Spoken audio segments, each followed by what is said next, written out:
Hello friends, எல்லாரும் எப்படி இருக்கீங்க?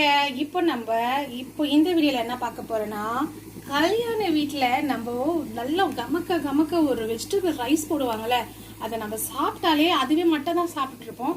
அந்த வெஜிடபிள் ரைஸ் எப்படி செய்ய போகிறதுன்னு தான் நம்ம இப்போ இந்த வீடியோவில் பார்க்க போகிறோம்.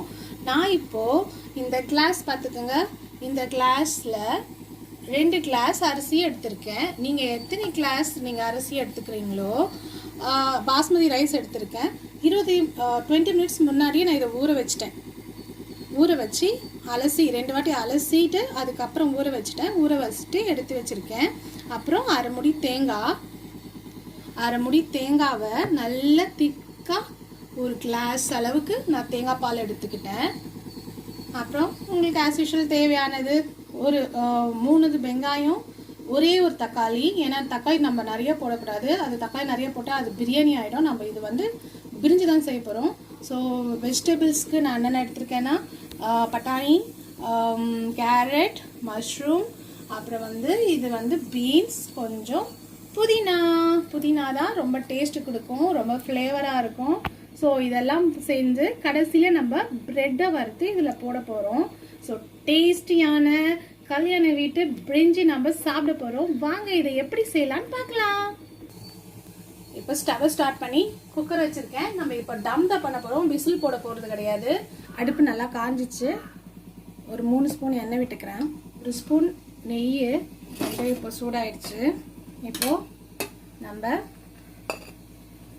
மசாலா இதை போட்டுடலாம். பிரிஞ்சி இலை ஒரு 3 ஏலக்காய், நசுக்க வேண்டாம். இது சிங்கப்பூர் பட்டை. இது எங்களுக்கு ஒருத்தவங்க கொடுத்தாங்க கிஃப்டாக. ஸோ உங்களுக்கு வீட்டில் கிடைக்கிற பட்டையை நீங்கள் போட்டுடலாம். இந்த பட்டையை கொஞ்சம் போட்டுக்கிறேன். இது 2 போட்டுக்கிறேன். ஒரு 5-6 கிராம்பு, கடல் பாசி. இது நல்லா ஒரு வாட்டி வறுத்து விட்டுக்கலாம். இப்போது ஆனியன் போட்டுக்கலாம்.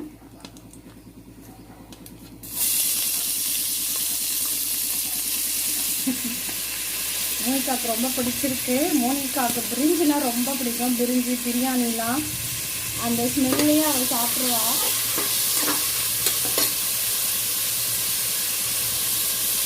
அதுவும் நம்ம இதில் தேங்காய் பால் விட்டு செய்ய போகிறோம். அதனால ரொம்பவே டேஸ்ட்டாக இருக்கும். இப்போது 2 பச்சை மிளகாய் போட்டுக்கலாம். ஏன்னா நான் அப்போது இதில் வெறும் மிளகாத்தூள் கொஞ்சம் சேர்த்துக்க போகிறேன். அதனால் நான் நிறைய மிளகா சேர்க்கல. இன்கேஸ் நீங்கள் ஒயிட் புலாவ் அந்த மாதிரி எதனா செஞ்சீங்கன்னா நீங்கள் இன்னும் ஒரு 3 மிளகா போட்டுக்கலாம், பச்சை மிளகா.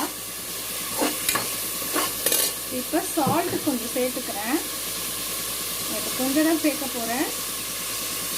அப்புறம் தண்ணி பார்த்துட்டு டேஸ்ட்டுக்கு ஏன்னா கொஞ்சம்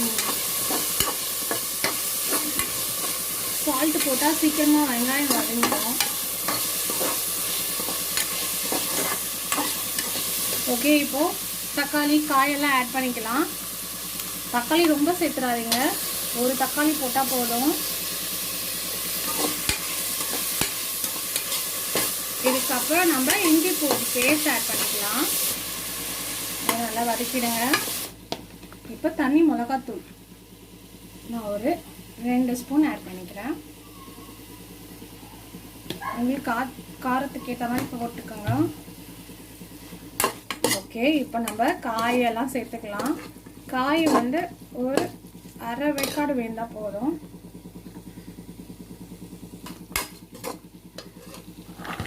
பட்டாணி, கேரட்,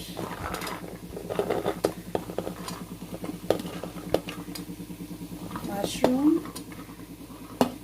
பீன்ஸ் இதையும் நல்லா வதக்கி விட்டுக்கலாம். இப்போது நம்ம 2 கிளாஸ் அரிசி எடுத்ததுனால 3 கிளாஸ் தண்ணி ஊற்றணும். அதில் 2 கிளாஸ் தண்ணியும் 1 கிளாஸ் தேங்காய் பாலும் எடுத்துக்கோங்க. தேங்காய் பால் இன்னும் 2 கிளாஸ் எடுத்துக்கலாமான்னு கேட்பீங்க. அந்த மாதிரி வேண்டாம், ஏன்னா ரொம்ப திக்கட்டும். அதனால 1 கிளாஸ் நல்லா திக்காக தேங்காய் பால் எடுத்துக்கோங்க. ஏன்னா சாப்பாடு நம்ம டம்மில் போடுறதால ரொம்ப ஸ்டிக்காக வேறு ஒட்டும், சாப்பிடும், ரொம்ப திக்கட்டும். ஸோ 1 கிளாஸ் தேங்காய் பால் போதும். இப்போது காய் லைட்டாக வெந்திருக்கு. இப்போ நம்ம தண்ணி ஆட் பண்ணிக்கலாம். ஃபஸ்ட்டு நம்ம தேங்காய் பால் ஆட் பண்ணிக்கலாம். 1 கிளாஸ் தேங்காய் பால், இன்னொரு கிளாஸ் தண்ணி, பண்ணிவிட்டு இந்த டைமில் நீங்கள் உப்பு காரெல்லாம் செக் பண்ணிக்கோங்க.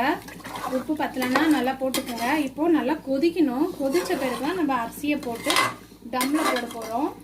ஸோ டேஸ்ட் பண்ணலாம். இந்த டைமில் உப்பு பத்தலைன்னா நம்ம உப்பு போட்டுக்கலாம்.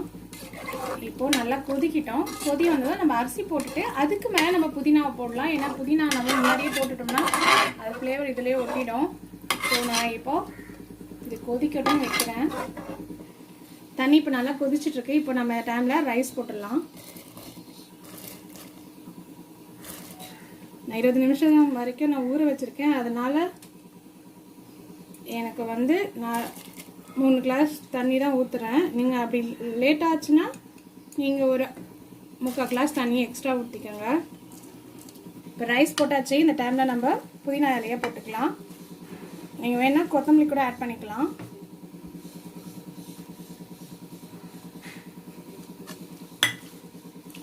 இப்போ நம்ம டம் போட்டுடலாம்.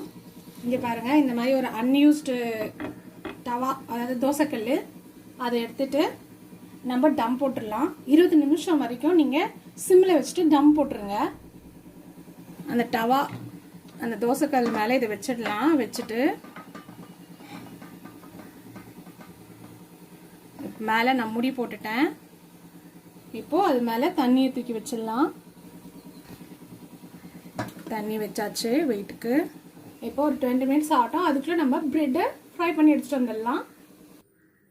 இப்போ ப்ரெட்டை நம்ம கட் பண்ணிவிட்டு ஃப்ரை பண்ணி எடுத்துகிட்டு வந்துடலாம்.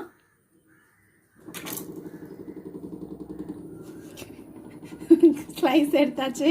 இப்போ நம்ம இதை ஃப்ரை பண்ணி எடுத்துகிட்டு வரலாம். ப்ரெட் ஃப்ரை பண்ணியாச்சு. இப்போ டம்மும் ரிலீஸ் பண்ண போகிறோம். இப்போது டம்மிலேருந்து எடுத்துடலாம். வாவ், சூப்பரா வந்துருக்கு. செம்மையா வாசனை வருதுமா. செம்மையா வாசனை வருதா? மோனிகா சாப்பிட ரெடி ஆயிட்டா. இப்போ இந்த டைம்ல நம்ம ஒரு கலரி விட்டுட்டு இப்போ இந்த பிரெட்டை போட்டுக்கலாம்.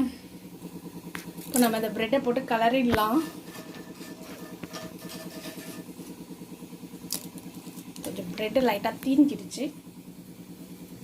ஓகே, இதை கலரிடுறேன். அவ்வளோதான், கல்யாண வீட்டு பிரெட் பிரிஞ்சி ரெடி.